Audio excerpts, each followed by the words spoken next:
وعلیکم السلام ورحمۃ اللہ وبرکاتہ۔ ماشاء اللہ مراج صاحب، آپ نے ایمان تازہ کر دیا ہے۔ اللہ تعالیٰ آپ کے فہم و فراست میں اضافہ کرے، ایمان میں مضبوطی لائے، اور بڑی اچھے انداز سے آپ نے ان کو احساس دلایا ہے کہ اللہ کے ہاں یہ پی ایچ ڈی چلنے والی نہیں ہے۔ دیکھیے، ایم فل بھی آئے، پی ایچ ڈی بھی آئے، بڑے بڑے ڈگری ہولڈر بھی آئے، اور فاضل دینی علومیہ کر کے آئے مقابلہ کرنے کے لیے ایمان کا۔ پتہ نہیں گوگل سے کیا یا یوٹیوب سے کیا، جدھر سے، لیکن ڈگری کی آڑ میں آئے کہ دیکھو یہ حضرت صاحب ہیں، کسی کی نہیں چلی ہے۔ آج بھی ایک جگہ میری گفتگو ہوئی، ماشاءاللہ بڑی مثبت انہوں نے اچھا اس کا دیا۔ میں نے کہا دیکھو، یہ ایک کلمہ ہے، لا الہ الا اللہ محمد رسول اللہ۔ اب کسی ہندو کو، سکھ کو، یا کوئی بھی دہریہ ہے، غیر مسلم ہے، وہ کہتا ہے میں مسلمان ہونا چاہتا ہوں، تو میں کیا کہوں؟ آپ کہیں پڑھو لا الہ الا اللہ محمد رسول اللہ، وہ پڑھتا ہے، پھر وہ آپ سے پوچھتا ہے کہ اس کا کیا مطلب ہے؟ تو بتاؤ، آگے سے اگر آپ کہیں کہ پتہ تو مجھے بھی کوئی نہیں، تو بتاؤ وہ کیا اس کے اوپر گزرے گی؟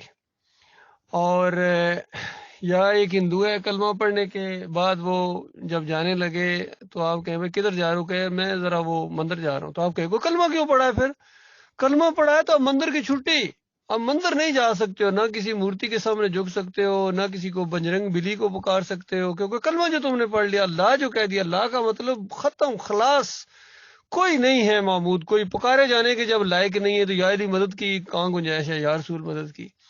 جب کوئی نظر و نیاز کے لائق ہی نہیں ہے تو پھر 11ویں 12ویں کا کیا بنے گا؟ 10 برہم کی سبیل کا کیا بنے گا؟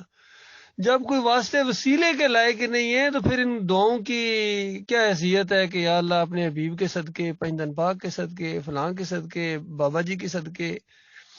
تو بتاؤ، جب لا کہہ دیا، اسی کے اوپر تو لا چلایا تھا، جب لا کہہ دیا تو پھر اس کے بعد یہ کہو کہ نبیوں کو سجدے، رکوع ان کی جھکنا ان کے سامنے، تو پھر لا کیوں کہا تھا؟ لا اصل میں تم نے لا کے اوپر پھر لا چلایا ہے، تب یہ تمہارا شرک آگے آیا ہے۔ تو اس طریقے سے ذرا سا غور کرے، انسان سمجھ سکتا ہے کہ جب یہ ایمان عقیدے کی بات جب بالکل صاف ہو گئی تو جو بد عقیدہ گزرے ان کے ساتھ تمہارا تعلق کیوں ہے؟ اصل میں ان کو شرک کے ساتھ تعلق ہے، ان کو بغض ہے اللہ کے ساتھ، ایمان کے ساتھ، توحید کے ساتھ ان کو بغض ہے۔ اور جب بھی توحید بیان کی جائے، طاغوت کے پجاری یہ حرکت میں آ جاتے ہیں۔ اور بڑی سادہ سی بیان کی اللہ تعالیٰ نے نشانی ان مشرکوں کی، کافروں کی، کہ بس ان کے سامنے صرف اللہ کا ذکر کرو اور اللہ اکیلے کا ذکر کرو، ویسے اللہ کا ذکر کرو، ان کو کوئی مسئلہ نہیں ہے۔ ان کے سامنے کہو اللہ داتا ہے، اللہ دستگیر ہے، اللہ مشکل کشا ہے، اللہ حاجت روا، کہیں گے بالکل صحیح کہہ رہے ہو، اللہ سے مانگنا چاہیے، اللہ بچے دیتا ہے، اللہ بچیاں دیتا ہے، اللہ جس کو چاہتا ہے حکومت دیتا ہے، اللہ جس سے چاہتا ہے چھین لیتا ہے، نظر و نیاز صرف اللہ کی ہونی چاہیے، یقین کرو، اس طرح جو مرضی بیان کرتے رہو، خوش ہوں گے، جم جم کے کہیں گے ماشاءاللہ، واہ کیا زبردست۔ لیکن جیسا کہو کہ باٹی والا داتا نہیں ہے، عبد القادر جیلانی کچھ بھی نہیں کر سکتا، محی الدین چشتی کے ہاتھ میں کچھ بھی نہیں ہے، اور یہ واسطے وسیلے شرک ہے، کفر ہے، بے دینی ہے، جو جتنے یہ اس راستے پر چلے ہیں، چاہے صوفی ہوں، چاہے اعلیٰ حضرت ہوں، چاہے ابو علا ہوں، یہ جتنے بھی شاہ ولی اللہ کا پورا خاندان ہو، محی الدین چشتی ہوں، یہ سارے کفر شرک کے اندر مرے ہیں۔ ان کے راستے پر چلنے کا مطلب یہ ہے کہ تم آگ کے راستے کے اوپر جا رہے ہو، تباہی کے راستے پر جا رہے ہو۔ اسی طرح جمہوریت کا راستہ تباہی کا راستہ ہے، ذلت کا راستہ ہے۔ تو اس کے بعد ایسی ان کے ماتھے کے اوپر شکن پڑتی ہے، اور اس کے بعد پلٹتے ہیں ناگ کی طرح، بھوکے بھیڑیے کی طرح جھپٹتے ہیں، ایسے جس طرح اور دائی کو کھا جائیں گے، اپنی آنکھوں سے کھا جائیں گے، اس طریقے سے۔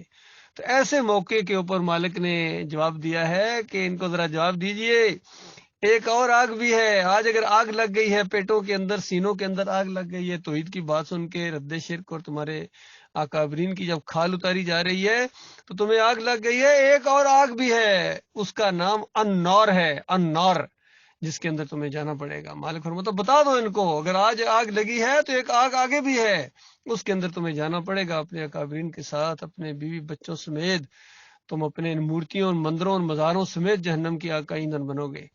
تو اس وقت کیا ہوگی؟ وہاں ایک دوسرے پر لانتے بھیجو، واپس نہیں آ سکو گے۔ یہ معاملہ ہے اللہ کے، اپنی ڈگریوں سمیت، جتنی بھی ڈگریاں تمہاری مدرسوں سمیت، بریلیت سمیت، دیوبندیت سمیت، اہل حدیثیت اور صوفیوں کے سمیت جہنم کے آگ کا ایندھن بنو گے۔ انکم وما تعبدون من دون اللہ حسب جہنم انتم لہا واردون۔ کہ تم بالکل جہنم کا ایندھن بنو گے، جن جن لوگوں نے تمہیں اس راستے کے اوپر چلایا سارے جاؤ گے۔ دیکھیے عدی بن حاتم طائی جب ایمان لائے، اہل کتاب کے علماء میں سے تھے، بڑے عالم دین تھے یہ، تو جب ایمان لائے تو قرآن جب انہوں نے سنا اور اس کے بعد ایک آیت جب ان کے سامنے ایسی آئی تو بالکل حیران ہو گئے، اور آئے نبی صلی اللہ علیہ وآلہ وسلم کے پاس اور کہا کہ اللہ کے رسول یہ آیت ایسی ہے، اللہ فرما رہا ہے کہ ہم اہل کتاب نے اپنے علماء اور مشائخ کو اللہ کے مقابلے میں رب بنا لیا، اللہ کے علاوہ رب بنا لیا، تو ہم نے تو کبھی ان کو رب نہیں بنایا۔ یا رسول اللہ، اس آیت کا مطلب نہیں سمجھ آ رہا، یہ کھٹکی ہے یعنی کھٹکتی ہے یعنی نہیں سمجھ آ رہی۔ تو نبی صلی اللہ علیہ وآلہ وسلم نے تشریف فرمائی کہ عدی، کیا ایسا نہیں ہوتا تھا کہ اللہ کی کتاب حلال قرار دے کسی چیز کو اور تمہارے علماء حرام قرار دیں، یا اللہ کی کتاب حرام قرار دے اور تمہارے علماء اور مشائخ اس کو حلال قرار دیں، تو کس کی بات مانتے تھے؟ فتویٰ کس کا چلتا تھا؟ تو ان کا فتویٰ تو علماء کی بات ہم مانتے تھے، انہی کا چلتا۔ فرمایا یہی رب ماننا ہے، یہ رب ماننا ہے، اللہ جو کہہ رہا ہے یہ رب مانے، یہ ہے۔ تو بالکل آج پوری طرح ان مولویوں اور پیروں کو انہوں نے رب بنا لیا، اللہ کی کتاب کے مقابلے میں کھڑا کر دیا انہوں نے۔ اللہ کی کتاب کہے کہ انسان سارے آدم کی اولاد ہیں اور انسانوں ہی میں سے جس کو چاہے نبی بنایا ہے، پھر انبیاء کے درجے ہیں، کتابیں اتاری۔ کہتے نہیں بھائی، انبیاء کو انسان کہتے ہو، بشر کہتے ہو؟ وہ تو اللہ کی ذات کے ٹکڑے ہیں، وہ تو کوئی کہتا ہے بیٹے ہیں، کوئی کہتا ہے ذات کے ٹکڑے ہیں۔ اس طریقے سے انہوں نے اللہ کی کتاب کو پیچھے کر دیا، اپنے اکابرین کو آگے کر دیا۔ اسی طرح پکاروں کا مسئلہ ہے، کہو کہ پہلے صفحے سے اس پکار کا رد ہے، اللہ کے علاوہ کسی اور کی پکاریں، یا علی مدد، یا رسول مدد، یا ابراہیم کسنی، یا حبل بابا، لات بابا، منات بابا، وز سوا، یا اس یا اور نہ کر، ان سب کی رد ہے یہ پکاریں۔ حیران ہو کے انگلی منہ میں دبائیں گے، اچھا ہمارے اعلیٰ حضرت نہیں جانتے تھے، خادم حسین رضوی نہیں جانتے تھے، طاہر القادری نہیں جانتے ہیں، تم زیادہ جان گئے ہو۔ اس طرح اپنے اکابرین کو اللہ کے مقابلے میں کھڑا کر دیا۔ اور اسی طرح واسطے وسیلے کے شرک میں، نظر و نیاز کے شرک میں، حتیٰ کہ یہ رکوع اور سجدے کے شرک میں جب کہو، پورا قرآن کہتا ہے کہ سارے انبیاء اللہ کو سجدہ کیا کرتے تھے، اور خاص کر نام لے کے انبیاء کا اور پھر یعقوب علیہ السلام کا، اور کہا کہ یہ وہ لوگ تھے جب ان کے سامنے اللہ کی نشانیاں آئیں تو یہ دلام سے سجدے میں گرتے تھے۔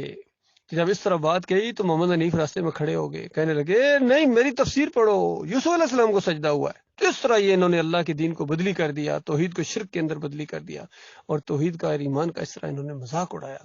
بہرحال اپنے انجام کو پہنچیں گے۔ جو مر گئے شرک کے اوپر وہ تو گئے، فارغ ہو گئے، کبھی واپس نہیں آ سکیں گے۔ کتنی انہوں نے تبلیغیں بھی کی، حافظ قرآن بھی تھے، مجاہد بھی کتنے گزرے، جہاد کرنے والے، لیکن عقیدے کے اندر خرابی، تہجد گزار، روزے دار، اور جو بچ گئے ہیں ان کے لیے بہرحال ایک موقع ہے، اگر اللہ ان کو توفیق دے تو یہ توبہ کر لیں، مالک پچھلے سارے گناہ ان کے معاف کر دے گا، اور آئندہ اللہ بچائے، اور فرقہ پرستی سے اللہ بچائے، شرک سے، کفر سے، منافقت سے، اور سب سے بڑی بات کہ ریاکاری سے مالک دکھاوے سے بچائے۔ یہ بہت خطرناک چیز ہوتی ہے۔ اللہ تعالیٰ ایمان خالص کے اوپر جم جانے کی توفیق عطا فرمائے۔